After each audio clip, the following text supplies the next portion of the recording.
విదేశాల నుండి ఏదైనా కొనుక్కుంటే ₹10 పెట్టి మనం కొనుక్కునే దాని మీద ₹1 కమిషన్ మన దేశ ప్రభుత్వానికి ఇచ్చేస్తే వాళ్ళు రేట్లు పెంచితే అదిగో వాళ్ళు పెంచారు కాబట్టి ఇక్కడ పెంచుతున్నాం లాంటి మాటలతో దశాబ్దాల పాటు దోచుకు తిన్నటువంటి స్టేజ్ నుంచి భారతదేశంలోనే ఆయుధాల తయారీ, భారతదేశంలోనే ఆయిల్ తయారీ, భారతదేశంలో make in India, made in India అంటూ తీసుకెళ్తూ నాన్ కరప్షన్ రూట్లో అడుగులు వేస్తున్నటువంటి మోడీ సర్కార్ మరొక కీలకమైనటువంటి ప్రాజెక్టు నిన్నగాక మొన్ననే చెప్పుకొచ్చారు. బొగ్గు ఆధారిత గ్యాస్ తయారీ, బొగ్గుని తవ్వి ఆ బొగ్గు నుంచి గ్యాస్ తీసేటటువంటి సిస్టమ్.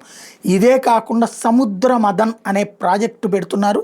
దీని ద్వారా ఓవరాల్గా దేశవ్యాప్తంగా రాబోయే 5 ఏళ్లలో వివిధ ప్రదేశాల్లో ఆయిల్ తవ్వకాలు, అంటే సముద్రంలోనే ఆయిల్ ఎక్కువ ఉత్పత్తి అవుతూ ఉంటుంది. అది టెస్ట్ చేయడానికి, అది చెక్ చేయడానికి బోలెడంత ఖర్చు అవుతుంది. ఆ ఖర్చుల్ని భరిస్తూ దేశవ్యాప్తంగా అడుగులు వేయబోతున్నారు. 2047 నాటికి భారతదేశంలోనే 29 మెట్రిక్ టన్నుల ఆయిల్ ఉత్పత్తి చేయాలని, అదే సందర్భంలో gas 100 BCM, refining capacity 400 million టన్నులు ఏడాదికి చేయాలన్నటువంటి దిశగా ఒక ప్లాన్తో ముందుకు వెళ్తున్నారు. విదేశీ సంస్థలు కూడా భారతదేశానికి వచ్చి ఈ సముద్రాలని మదించి ఎక్కడ ఆయిల్ దొరుకుతుందో తేల్చమని చెప్తున్నారు.